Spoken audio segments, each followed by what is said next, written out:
Welcome back to another MobileSentrix Monday. My name is Derek, and today we're going to be going over a couple things that you might have missed out from last week, so let's get into the video.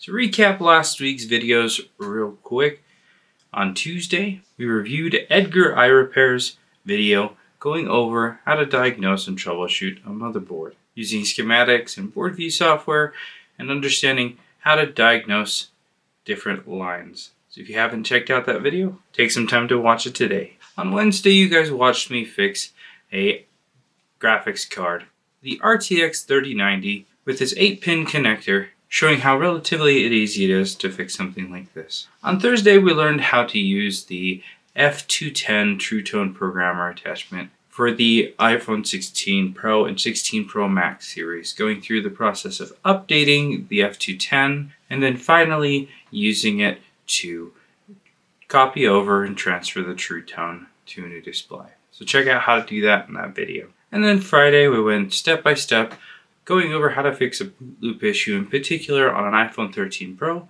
where the proximity sensor received some water damage, causing a 3-minute boot loop. Where I show how to fix it, how to diagnose it, and the whole process, so check out that video. Got a bunch of exciting videos coming up, so make sure that you have the notification turned on so that you don't miss out on any of those. A couple of new things with the website. We've got MacBook and iPad skins available, a bunch of new ones for all of the different models that you see here, and for the iPads as well. So definitely check those out so that you can provide that service to your clients. And we have over 360 new genuine OEM parts for the Google Pixel series. So take some time to go through the website so that you can see everything that we have on those as well. If there's something that you'd like to see featured in a video, whether it's a tool or a specific type of repair, let me know in the comments below. Thanks a ton for watching. We'll see you in the next video.